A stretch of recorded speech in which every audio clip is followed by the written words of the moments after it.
The Hart family, by most accounts, are the most influential family involved in the professional wrestling business. Led by Father Stu Hart, who would train and guide many Canadian wrestlers to success in the future with strict discipline and technical wrestling skills, he was considered the best and to be highly respected in the business. Stu would go on to have 12 children, 8 boys who all became professional wrestlers, and 4 girls who would all end up marrying professional wrestlers. This family truly left their mark in the wrestling industry. As the 1990s rolled around, the 8th child, Bret Hart, was in the WWE, known at the time as the WWF, the World Wrestling Federation. He was starting to gain a big name for himself, while the youngest of the Hart children, Owen, would soon follow. Owen, however, was given a much less serious superhero storyline where he would wear a mask and cape, hiding his identity, known as the Blue Blazer. He began to gain interest for his unique style, delivering high-flying maneuvers and producing hours of endless entertainment. Noticing his talent, the WWF dropped the masked gimmick, Owen now using his real name, before entering a storyline feud with his brother Bret, which catapulted his career further. The duo had unforgettable matches together, and Owen was recognised as a truly terrific talent. Most wrestlers would continue working until well into their 40s or 50s, but Owen was an exception, born in 1965, being just 23 years old by the time he joined the WWF. He was completely devoted to his wife Martha and their children. He planned to save up enough money to be able to retire early and be with his family. Being a wrestler, he was on the road most of the year, but often rescheduled flights in order to spend time with his children or wife instead. When my contract is up, I'm out of wrestling. I've made plans. I've been smart with my fiscal affairs. Financially, I'll be set. I really want to devote a lot of time to my family. I bought some property on a lake. I plan on doing a lot of boating and fishing. I want to continue to stay in shape. And who knows, I might do 10 weeks a year in Japan. Something just to motivate me to keep in shape. Keep involved a little bit, but not have to deal with the politics, the pressures that are so intense right now. I've paid my dues for 12 years now. If I continue for 5 more, that's 17 years working at a pretty hard clip. I think at that point my family, my wife and my kids have been compromised enough. I would like to kind of just disappear from wrestling fans and stuff. I don't want to forget the fans of what they've done. They've supported me and stuff, but at the same time I don't want to be hanging on like one of those wrestlers who's 60 years old saying, hey, I'm a wrestler. Let it go. Make your money out of it and get on. Going out and performing, it's an art. I'd like fans to remember me as a guy who would go out and entertain them, give them quality matches, not just the same old garbage every week. He was forever described as a family man, though in the wrestling world he was known for being a prankster, always pulling ribs on people. Nobody ever had a bad word to say about Owen Hart. He truly spread joy and humour everywhere he went.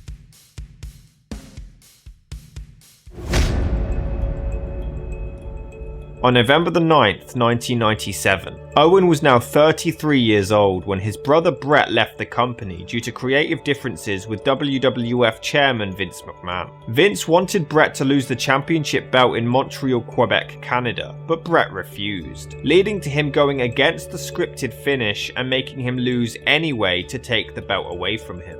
Bret felt betrayed on his way out of the company, putting Owen in a rather difficult position when it came to his job.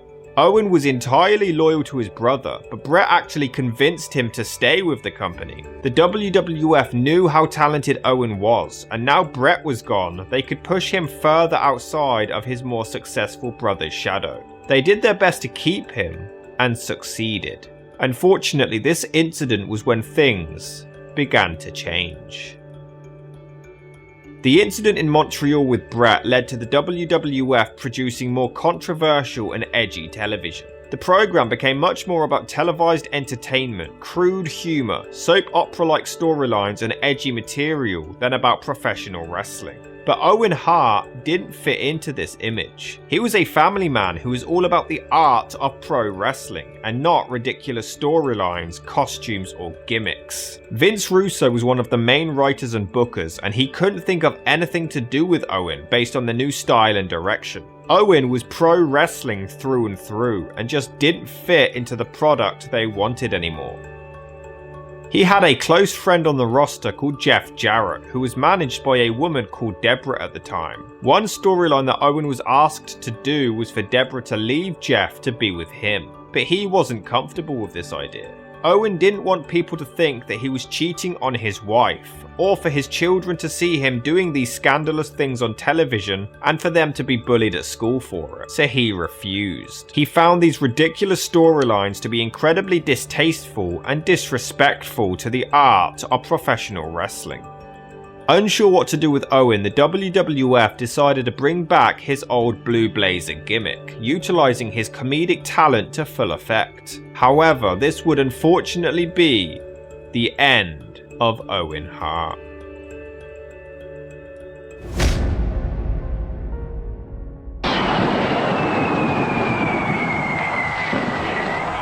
On May the 23rd, 1999, WWF produced a pay-per-view event called Over the Edge, live from Kansas City, Missouri.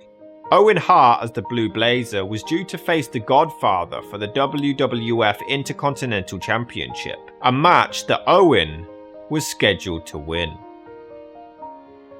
He was scheduled to soar down the arena from the rafters on a harness and land in the ring, much like the superhero persona that he was portraying. But something went horribly wrong. And then here comes the time for the entrances, and I'm looking at my monitor, looking at my paper, and all of a sudden Lawler gives me the elbow. I looked up, and I just caught Owen coming into my line of vision. A blur.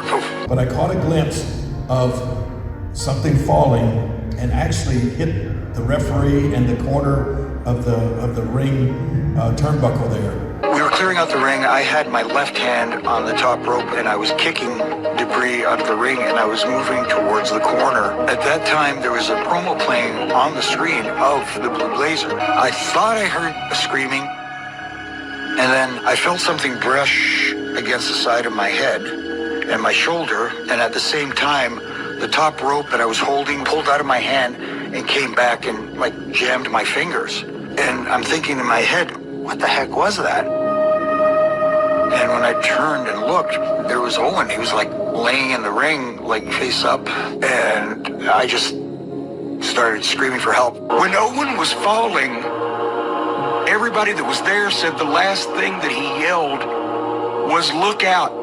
A guy's fallen from 100 feet and he knows he's done.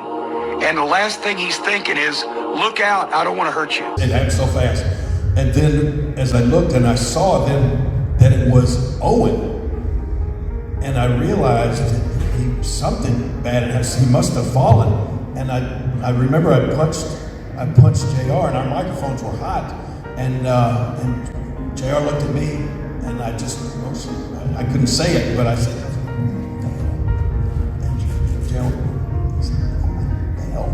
I mean, I was just mouthing it, and I took my headset off, and I jumped up and ran up around the ring. And as I went by, Mark Eaton was the timekeeper right there, and I grabbed Mark. And by then I could talk. I said, "Mark, Owen fell," and then he looked up, and by the time I got up to the ring, Owen was lying on his back.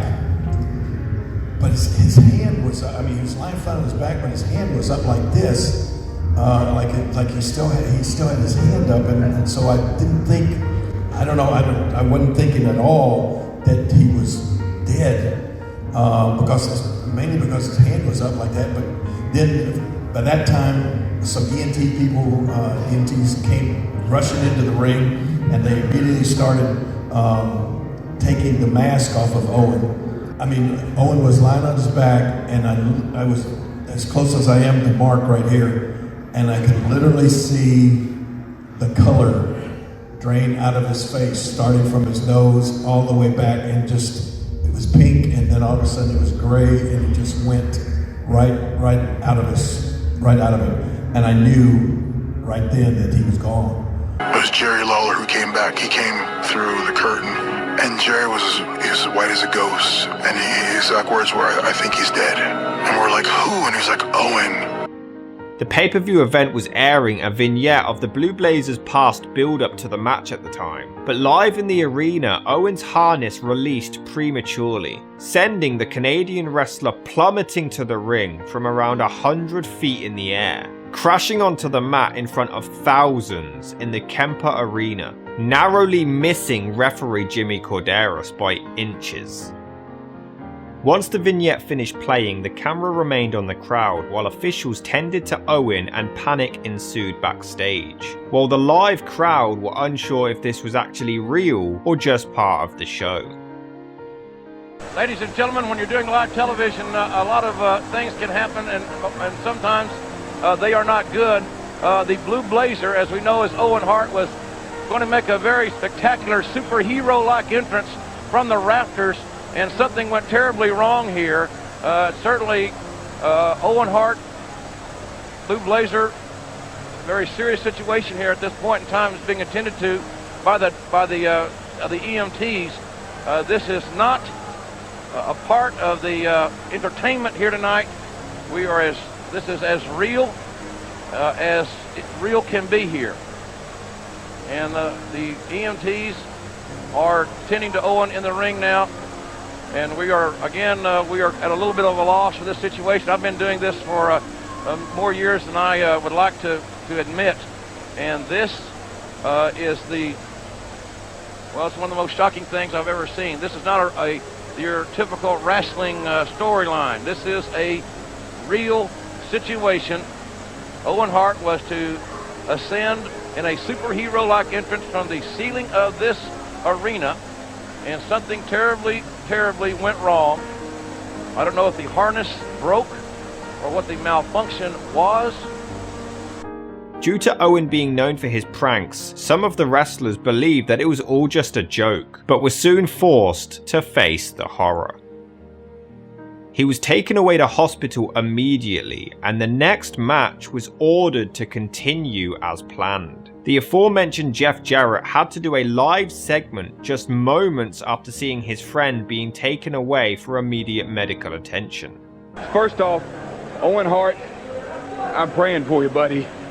I am too. The show proceeded as normal as everyone awaited further information. It didn't take long for word to return that Owen Hart had tragically passed away from the accident. We went to a video package, and we're getting ready to come back, and we're told in our headset, Kevin Dunn, our executive producer, told me, JR, we're coming back to you guys, and you need to let everybody know the update on Owen. So I hit the talk back button on my box, and so only he and I are then communicating. And I said, I don't know what the update is. Nobody's told me. So in the chaos, the folks in the back, they were supposed to tell me at the gorilla position what was going on, was off the headset doing other stuff, which I understand, but we didn't have the information.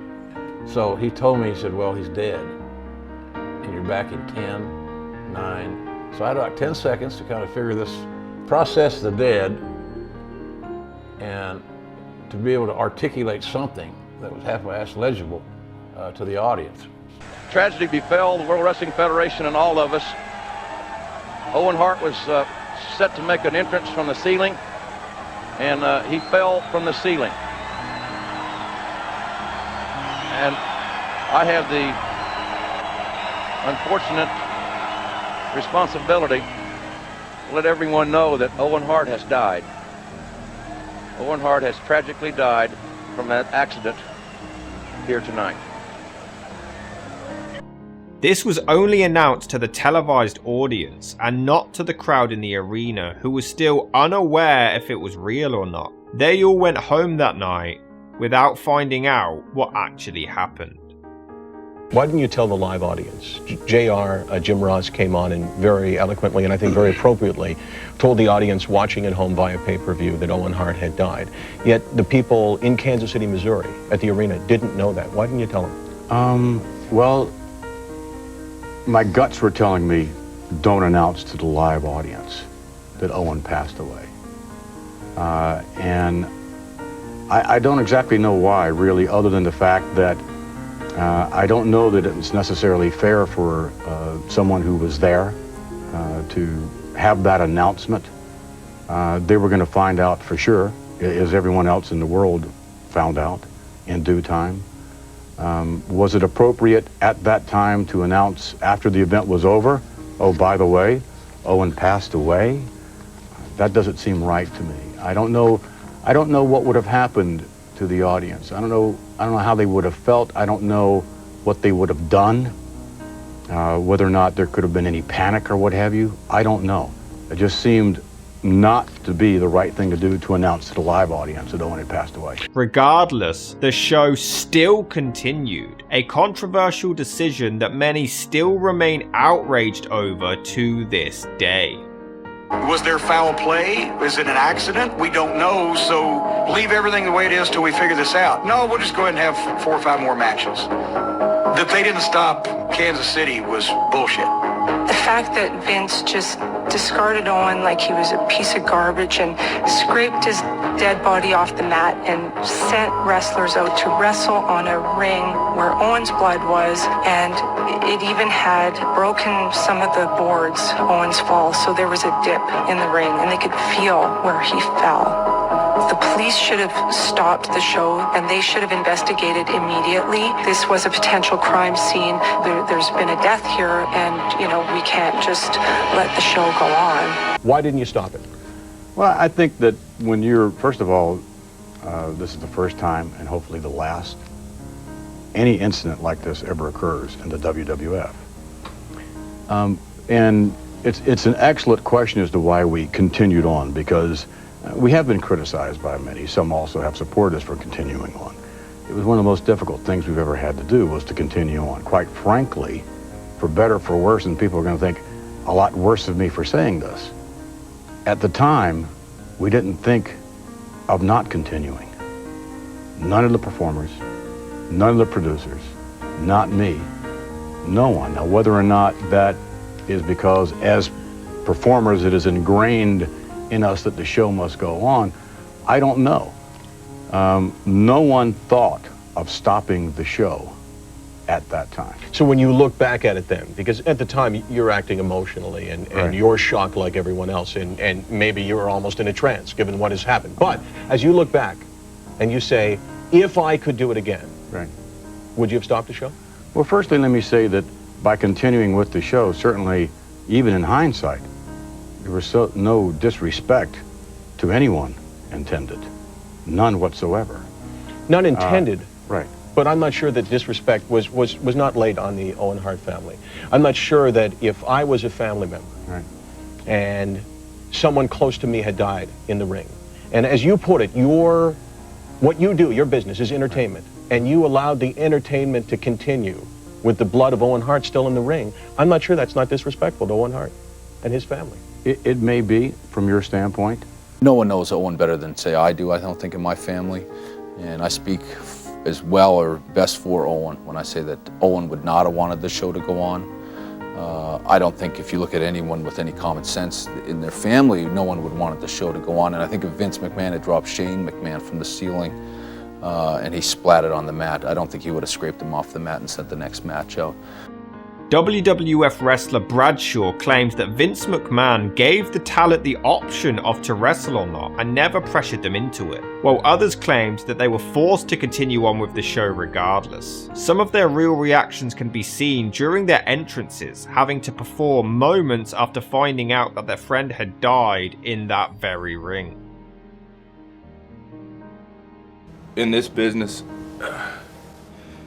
I guess you got a lot of acquaintances, but very few friends.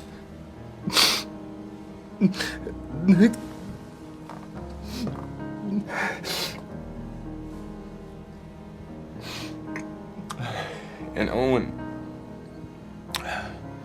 he was one of those friends.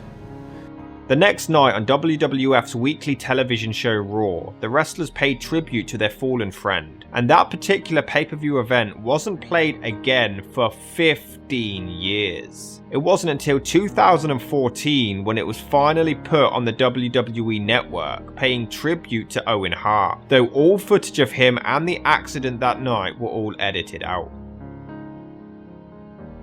On October the 4th, 1999, 5 months after the accident, Owen's brother Bret went against Chris Benoit in the same arena where Owen lost his life, and the match was dedicated to his memory, and Owen Hart remains vivid in the hearts of wrestling fans everywhere.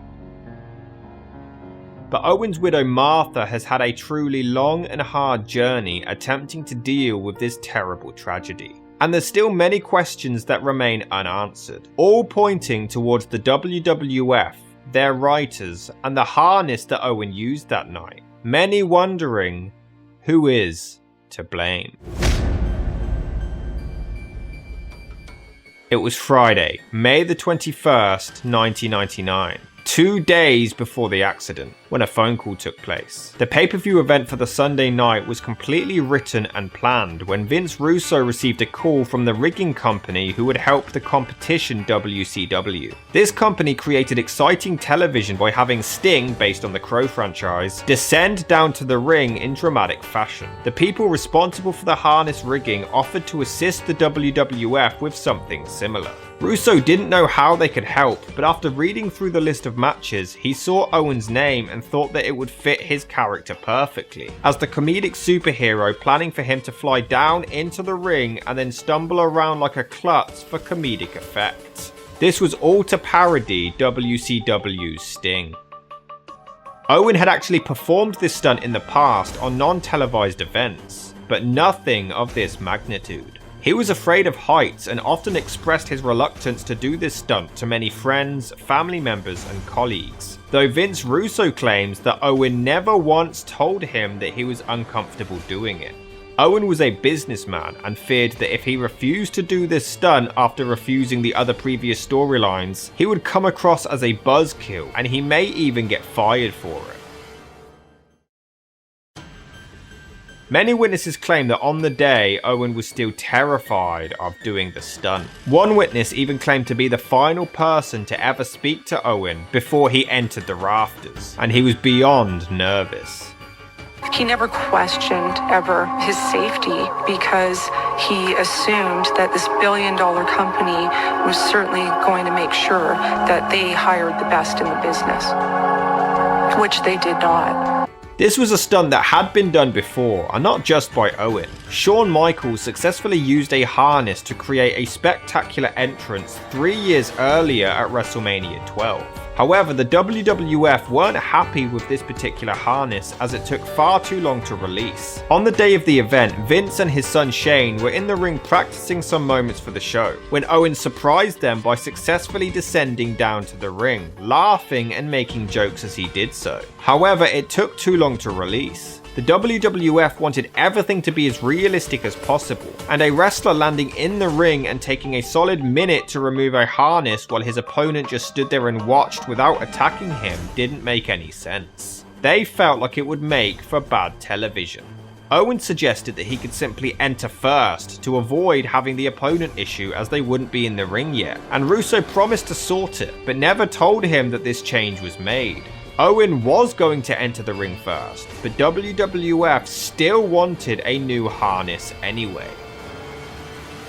Detective William Martin III spoke with attorney Donna Mayansky, who represented Amspec, the company who helped purchase the rigging equipment. Joe Branham was a professional rigger who was approached to help pull off the stunt, but WWF turned him down because he was too expensive. They then approached actor and stuntman Bobby Talbot to do it, but Branham then got back in touch and offered to do it for a lower price. However, the WWF never got back in touch, and he was told secondhand that they had hired somebody else. Talbot wasn't nearly as experienced or qualified as Branham for the stunt.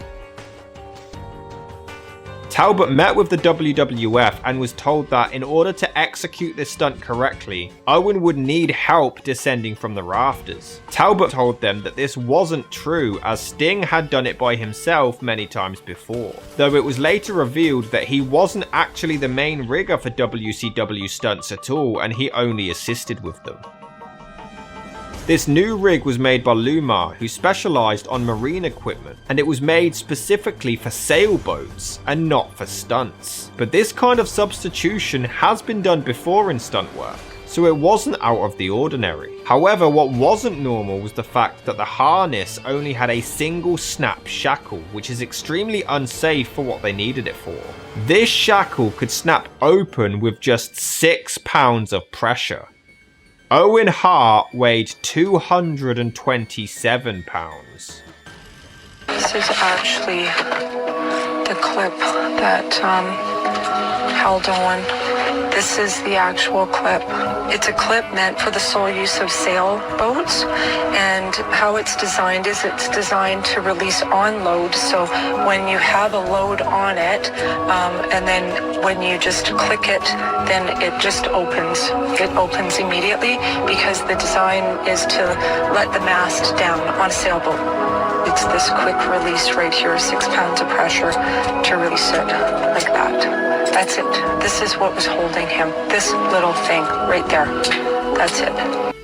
Even more shockingly, the original plan was to have the little person wrestler known as Max Mini to descend strapped to Owen's back so he could help him. Comedy bits like this with little people were frequent on WWF television at the time, but he would have also been there to help Owen if needed. However, this would have increased the weight on the harness to 320 pounds, but this was soon changed, so Owen was entirely on his own.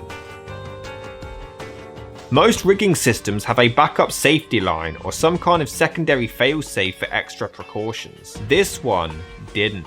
Upon further investigation, the vest on the mechanism would have also made it extremely difficult for Owen to breathe, especially with the blue blazer costume on, and he would have had absolutely no control of the harness or his own safety whatsoever. Some practice runs were needed to make sure that it was safe, but several stunt coordinators refused to do it, calling it crazy. Only one stuntman agreed to perform the stunt, and it was barely successful, but most claimed that they wouldn't trust this kind of rigging to elevate a small light fixture, let alone an entire human being. Why was he not on a belay line or some other backup line, which is normally used for anybody that's using a rigging? That there would be a safeguard that someone would control. I'm not an expert on rigging, I guess you are. Well, it would appear that there were no precautionary measures taken. Why not? First of all, I resent your tone. I resent sarcasm. Again, no, I resent your tone, lady, okay? Why you know, this was a tragic accident. It's a tragic accident. Don't try and put yourself in the spotlight here, okay? This was an accident. Do you understand what I'm saying? An accident. And everything that should have taken place in terms of rigging, to our knowledge at this moment, did take place. It was rehearsed in the afternoon, and everything was fine. And that's all I know.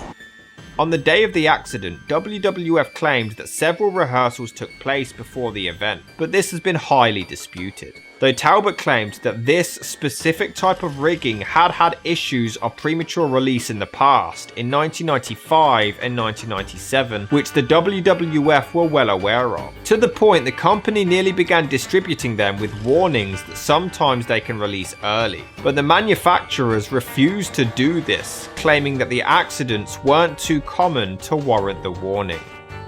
The harness had a rope, and Owen was told that he would be fine as long as he didn't pull on it. It was initially believed that due to his fear of heights, Owen may have struggled and accidentally pulled the early release, but it was proven that he never once did this. Another theory is that Owen's vest was so tight that it may have compressed his weight and pushed against the harness to trigger the release. He may have also struggled to see with his mask and cape on, and him moving around may have caused the harness to unlatch. The rigging system was all arranged by WWF's Vice President of Event Operations, Steve Taylor. After the accident, he refused to talk to detectives for months. Though there are also a bunch of conspiracy theories, from a fan in the crowd claiming that she actually saw Talbot cutting the harness from the rafters, to Vince McMahon wanting to intentionally eliminate all of the Hart family because of his issues with Bret. Regardless, Owen's funeral took place a week later, swarmed with fans and WWF staff paying their respects. Vince, people said that you were thinking about publicity, about public relations, about image. You knew that there would be lots of cameras there, and people have questioned the motivation of you bringing the entire roster there, that they think that you were doing this to try to put the best possible image on the company. Now, before you answer that, some of the criticism, I think, or at least some of the questioning, I think, is valid in the sense that when Brian Pillman passed away 2 years earlier, there was nobody from the WWF there, a much less publicized event. Well, that was an entirely different set of circumstances as well. I mean, I went to Brian's wake. I didn't go to his funeral because of a conflict. But as far as, again, this instance is concerned, Owen's widow Martha asked that as many people as possible on the roster come to Calgary. 3 weeks after the death of Owen Hart, Martha filed a wrongful death lawsuit against the WWF, and it was settled by the end of the following year for around $18 million, despite Vince McMahon filing a counter lawsuit against her for defamation. With this money, Martha established the Owen Hart Foundation, helping those in need in her late husband's name. For me, I didn't care about the money. It wasn't about money for me. I wanted this case to go to trial. That was my biggest, thrust from start to finish, was that I didn't want a settlement. I was looking for justice. I was looking for accountability. However, some of Owen's own family members weren't too supportive and actually fought against Martha to protect the WWF, leading to most of them cutting contact with her. It's a poorly done DVD because of all the restraints and the limitations that Martha put on it, and to me that's such a lousy thing to have happen. That Martha, I think Owen would turn in his grave if he knew how much trouble Martha's gone to erase his career and to make sure that nobody enjoys anything about his career today. It's a bitterness and a selfishness that I can't stand by anymore. I'm a very forgiving person, and I'm not bitter or angry. But there will be a day of reckoning, and this is my final promise to Owen. Martha always refused to allow the WWE to induct her husband into the Hall of Fame, claiming that she doesn't want to see him being honored by the same company who she believed caused his death. I can say a lot about Owen Hart, but I don't have time to say everything about Owen Hart. Owen brought so much joy to my life. I wish that he could be here with us.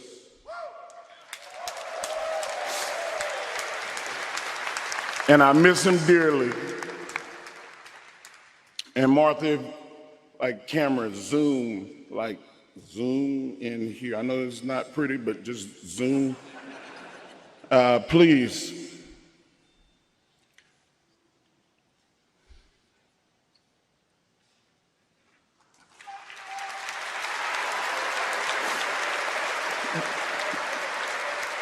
This is not from the company. This is not from other wrestlers.